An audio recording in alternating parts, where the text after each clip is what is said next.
स्वाति पांडे और आप देख रहे न्यूज़ वन टुडे। चरमपंथी संगठन हमास ने इजराइल पर हमला किया तो दुनिया के तमाम मुल्क इजराइल के साथ खड़े हो गए। भारत भी उनमें से एक है जो इजराइल और वहां के प्रधानमंत्री बेंजामिन नेतन्याहू के साथ कंधे से कंधा मिलाकर खड़ा है। लेकिन भारत की दोस्ती तो फिलिस्तीन से बेहद पुरानी है। भारत हमेशा से हर सुख दुख में फिलिस्तीन के साथ खड़ा रहा है।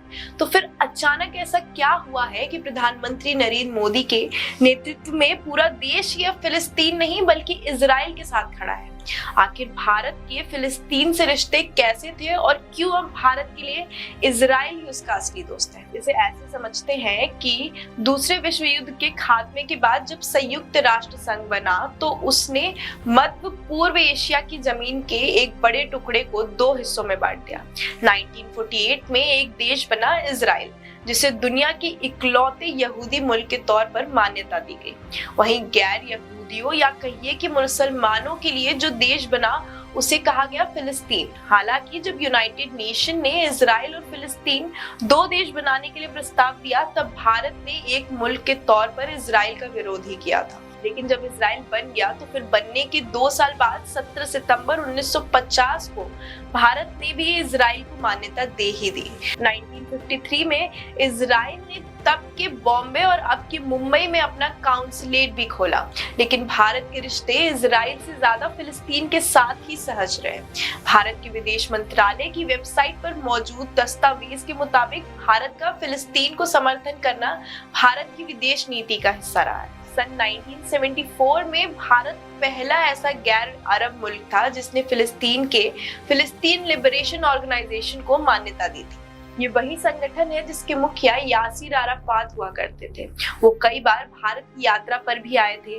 1988 में भारत उन कुछ चुनिंदा देशों में था जिसने फिलिस्तीन को एक देश के रूप में भी मान्यता दी थी। 1996 में भारत ने गाजा में अपना रिप्रेजेंटेटिव ऑफिस भी खोल दिया था, जिसे सन 2003 में रमल्ला में शिफ्ट कर दिया गया। इसका अंतर ऐसे समझिए कि फिलिस्तीन दो हिस्सों में बटा है, गजा पट्टी और West Bank. Ramallah West Bank में है। 1998 में यूनाइटेड नेशन जनरल असेंबली के 53rd सेशन में भारत ने फिलिस्तीन के सेल्फ डिटरमिनेशन के अधिकार के पक्ष वाला ड्राफ्ट तैयार करने में मदद की थी। जब यूनाइटेड नेशन जनरल असेंबली ने इजराइल के फिलिस्तीन को अलग करने के इरादे से बना रही दीवार के खिलाफ रेजोल्यूशन पास किया तो भारत ने भी फिलिस्तीन के पक्ष में वोट किया।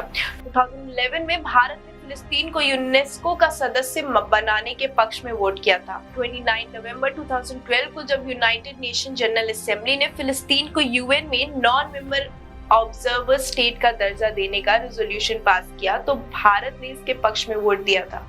सितंबर 2015 में यूनाइटेड नेशन में फिलिस्तीन का झंडा लगाने के लिए भी भारत ने अपना समर्थन दिया था। खुद प्रधानमंत्री नरेंद्र मोदी 10 फरवरी 2018 को फिलिस्तीन गए थे। उस वक्त पीएम मोदी ने कहा था कि भारत को उम्मीद है कि जल्द ही फिलिस्तीन शांति के जरिए एक आजाद मुल्क बन जाएगा। वैसे अक्टूबर 2015 में राष्ट्रपति प्रणब मुखर्जी भी फिलिस्तीन का दौरा कर चुके थे। जनवरी 2016 में तत्कालीन विदेश मंत्री सुषमा स्वराज और नवंबर 2016 में तत्कालीन विदेश राज्य मंत्री एमजे अकबर भी फिलिस्तीन का दौरा कर चुके थे। सितंबर 2015 में न्यूयॉर्क में और दिसंबर 2015 में पेरिस में प्रधानमंत्री नरेंद्र मोदी फिलिस्तीन के राष्ट्रपति महमूद अब्बास से मुलाकात कर चुके हैं। महमूद अब्बास भी साल 2005, 2008, 2010, 2012 और 2017 में भारत की यात्रा पर आ चुके हैं।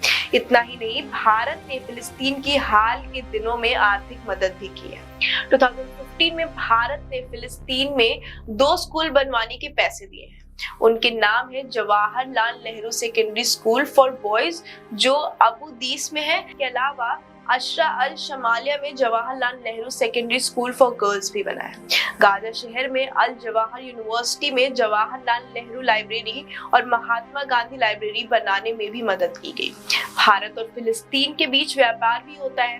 भारत करीब $38 मिलियन का सामान फिलिस्तीन को बेचता है और करीब $83,000 का सामान फिलिस्तीन से खरीदता है। 2013 से तो फिलिस्तीन ने वीजा देना भी शुरू कर दिया है। वहीं भारत और इजराइल के संबंध कैसे रहे हैं इसको समझने के लिए भी विदेश मंत्रालय के दस्तावेज ही काम आएंगे। तो विदेश मंत्रालय की वेबसाइट पर मौजूद दस्तावेज के मुताबिक भारत ने इजराइल को देश के रूप में मान्यता दी थी 17 सितंबर 1950 को, लेकिन दोनों देशों के बीच व्यापारिक और राजनीतिक संबंधों की शुरुआत हुई 1992 में।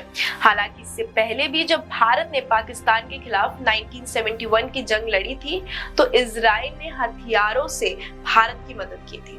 इजराइल की राजधानी तेल अवीव में भारत की एम्बेसी है तो नई दिल्ली में इजराइल की। इसके अलावा मुंबई और बेंगलुरु में भी काउंसलेट है। उसके बाद इजराइल भी दूसरा ऐसा देश है जिससे भारत अपने हथियार खरीदता है। 1997 में इजराइल के राष्ट्रपति एजर विजमैन पहली बार भारत आए थे। तब उन्होंने भारत के राष्ट्रपति शंकर दयाल शर्मा, उपराष्ट्रपति KR नारायण और प्रधानमंत्री HD देवगौड़ा से मुलाकात की थी। सन 2000 में गृह मंत्री लाल कृष्ण आडवाणी इजराइल गए थे और ऐसा करने वाले वो पहले भारतीय मंत्री थे। फिर उसी साल विदेश मंत्री जसवंत सिंह भी इजराइल गए थे। 2003 में इजराइल के प्रधानमंत्री एरियल शेरोन भारत आए थे और ऐसा करने वाले वो पहले इजरायली प्रधानमंत्री थे।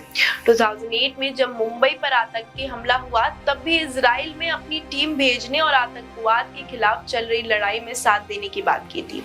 वो लगातार आतंक के खिलाफ भारत के साथ खड़े रहने की बात करता है। नवंबर 2014 में तब के भारत के गृह मंत्री राजनाथ सिंह ने इजराइल का दौरा किया था। इस दौरान वो फिलिस्तीन भी गए थे। 2015 में जनवरी और फरवरी में इजराइल के कृषि मंत्री और रक्षा मंत्री ने भारत का दौरा किया था। इसके बाद अक्टूबर 2015 में भारत के राष्ट्रपति प्रणब मुखर्जी इजराइल की यात्रा पर गए थे। उस दौरान उन्होंने भी फिलिस्तीन का दौरा किया था। 2017 में PM मोदी भी इजराइल की यात्रा पर गए थे। ऐसा करने वाले वो पहले भारतीय प्रधानमंत्री थे। हालांकि उस दौरान उन्होंने फिलिस्तीन की यात्रा नहीं की थी।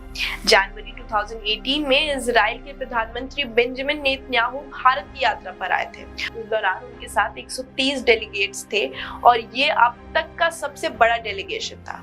तब PM मोदी खुद प्रोटोकॉल तोड़कर उन्हें रिसीव करने के लिए एयरपोर्ट पहुंचे थे। कुल मिलाकर भारत की स्थिति इजराइल और फिलिस्तीन के पक्ष में हमेशा से तटस्थता वाली रही है। ना कहूं से दोस्ती ना कहूं से बैर वाली रही।